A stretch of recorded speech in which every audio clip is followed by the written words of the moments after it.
देशाचं सरकार का म्हणते भारत देशामध्ये आदिवासी नाही आहे, भारत देशामध्ये आदिवासी राहत नाही। जे आदिवासी होते ते त्यांचा धर्मांतरण झाला, जे आदिवासी होते त्यांचा विकास झाला आणि जे आदिवासी बाकी होते ते स्वतःला आदिवासी म्हणायला तयार नाही। आणि म्हणून वारंवार वारंवार वारंवार हा भारत देशाचा सरकार त्या युनो मध्ये युनाइटेड नेशन ऑर्गेनाइजेशन मध्ये सांगते कि भारत देश में आदिवासी नहीं रहते, अभी वो खत्म हो गए हैं, असा तो भारत सरकार म्हणते। आणि तुम्ही कोण आहात? मग मला असा प्रश्न पडतो की इथे बसणारे वीर बिरसा मुंडाचे कार्यक्रम करणारे, समाज प्रबोधनचे कार्यक्रम करणारे, गोंडी डान्स घेणारे, एवढा मोठा हा समुदाय हा हो कोण? बरे सांगा, तुम्ही आदिवासी हो का? असंही नाही म्हणते।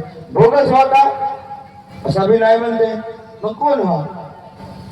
काहीतरी बिजाई मधून पहिले होणारे माणसं हो का तुम्ही? समाज हो का?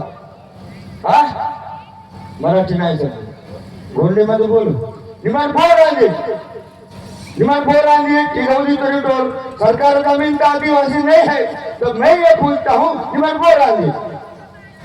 मला प्रश्न पडला म्हणून मी विचारतो, तुम्ही जर आदिवासी असाल, तुम्ही जर ह्या देशाचे भूमालक असाल, तर तुमची संस्कृती, तुमची परंपरा, तुमची भाषा आणि तुमचे जे काही रूढी प्रथा परंपरा आहे हे आदिवासी प्रमाणे व्हायला पाहिजे। हे होत आहेत का? होत आहेत का? होत नसतील तर मग बंजारा भी समाज म्हणते, होत नसतील तर धनगर भी समाज म्हणते हम भी आदिवासी है, हमको भी आरक्षण चाहिए। बंजारा समाज म्हणते, धनगर समाज भी म्हणते हम भी आदिवासी है, हमको आरक्षण चाहिए, असं म्हणते का नाही? आणि 7 ऑक्टोबर का कधीतरी तुम्ही गोंदियामध्ये मोर्चा काढल्या, सगळे समाज मिळून काढले का? कोण म्हणा नाही तर नाही तरी म्हणा, मी बोलासाठी आलो।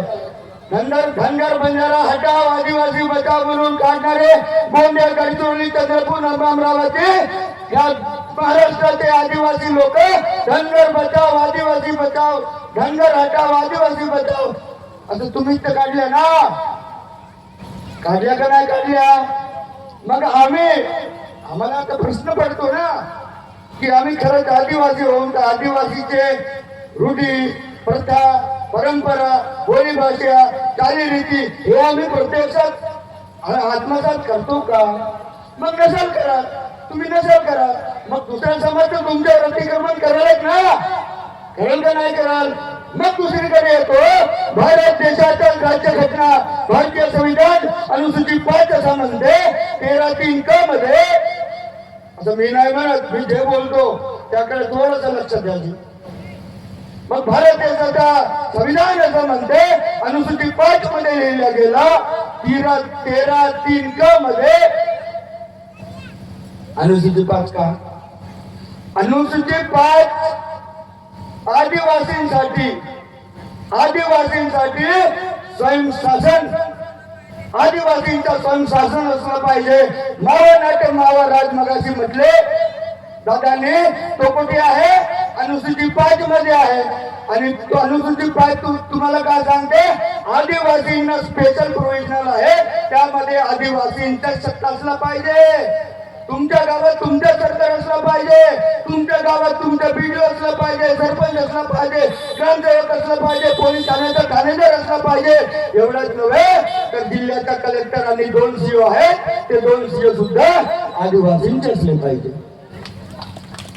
मी नाही म्हणत, नाही तर 13 मे आला होता ना, पक्का चांगला ना गेलं म्हणा, मी सांगत आहोत ते लक्ष द्या। असा अनुसूचित 5 म्हणते। मग मी विचारतो तुम्हाला, आपल्या भारत देशामध्ये भारतीय संविधान असं म्हटलं आहे, मग आमच्या क्षेत्रामध्ये, आमच्या गावामध्ये, आमच्या जिल्ह्यामध्ये अनुसूचित 5 लागू आहे का? ते जाऊ द्या, अनुसूचित 5 बहुत दूर की बात है। इस जिले में पेशा कानून तो भी लागू है क्या? तो भी लागू नसेल म्हणजे तुम्ही पुरा वाऱ्यावर गोंदियाच्या माणसा। आणि प्रत्येक इलेक्शनच्या वेळेस बटन दाबता दबाव दाबू दाबू पुरं सत्यानाश केले. पण एकही आदिवासी समाजाचा नेता, एकही आदिवासी समाजाचा ग्रामसभाचा अध्यक्ष, महिला अध्यक्ष कोणीही त्या आमदार खासदारला विचारू शकला नाही. गडचिरोली जिल्ह्यामध्ये पैसा कानून लागू आहे, ग्रामसभा लागू आहे, शासनाचे कानून लागू आहे. मग आमच्या गोंदिया जिल्ह्यामध्ये एवढे मोठे आम्ही आदिवासी आहोत, आदिवासी सोबत SC ST OBC VJNT DTNT लोक आहेत. पण याही पेक्षा आदिवासी समाजाचा जो टक्के पाहिला आरक्षणाचा 50% वर आहे. मग 50% वर असणाऱ्या जिल्ह्यामध्ये पैसा कानून लागू नाही होत का? पैसा कानून लागू नाही होत का? होईल का नाही होईल? होते. पण तुम्ही मूर्ती आहात. तुम्ही तुमच्यात लायकी नाही आहे त्या आमदारला विचारण्याचे, त्या जिल्हा परिषद सदस्याला विचारण्याचे. कोण निवडून देते? आम्ही निवडून देतो. मग आमचं काम काय आहे? त्यांना विचारावं ना तुम्ही. पैसा कानून गडचिरोली जिल्ह्यामध्ये लागू आहे, मग ते आदिवासी, आम्ही बी तर आदिवासी, मग आमच्यामध्ये काऊन लागू नाही आहे? तर पैसा कानून लागला असता गोंदिया जिल्ह्यामध्ये आमच्या शाळेमध्ये इथला मुलगा लागला असता, MA BEd करणारा इथला जो सचिव आहे, त्याला काय म्हणतो आपण, ग्रामसेवक सुद्धा आपल्याच गावचा राहिला असता. व्हिडिओ सुद्धा आपल्याच राहिला असता. समजले का?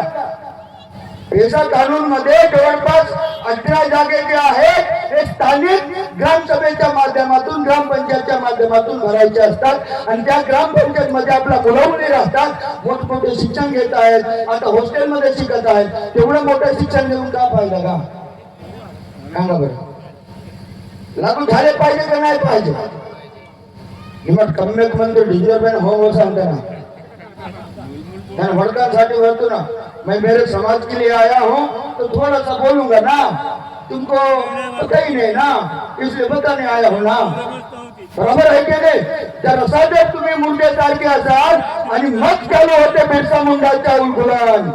वयाच्या 25व्या वर्षी बिरसा मुंडा का म्हणते, काय सांगते? जल जंगल जमीन साठी आपला प्राणाचे बलिदान देते, संपूर्ण समाजाला एकत्र करते.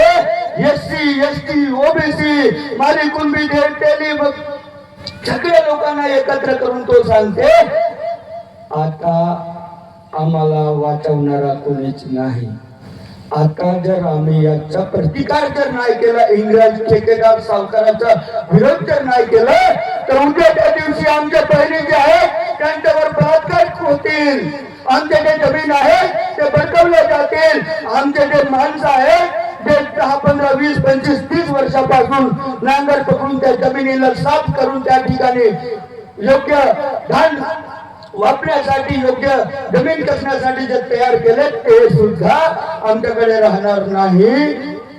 म्हणून तो बिरसा मुंडा वयाच्या 25व्या वर्षी सगळ्या समाजाला एकत्र करतो आणि संदेश देतो. तो संदेश असा होता, तुम्हारी जमीन आंधियों में धूल की तरह उड़ गई, आत्मसम्मान के साथ साथ आत्मविश्वास भी खो गया. यदि इसे पुनः जागरूक नहीं करोगे तो तुम अपनी बहू बेटियों को कैसे बचा पाओगे? फक्त वयाच्या 25व्या वर्षी म्हणजे का? आणि त्याला जर वाटलं असतं बिरसा मुंडा 25 वर्ष होता, त्या इंग्रजांसोबत मिळाला असता आणि त्याच्यासोबत सेटलमेंट केला असता, 5-10 करोड़ दे दो, ये हमारा आदिवासी समाज क्या करता है तुम देखो, मैं मेरा देता हूँ, असं जर म्हणलं असतात का? काय झालं असतं?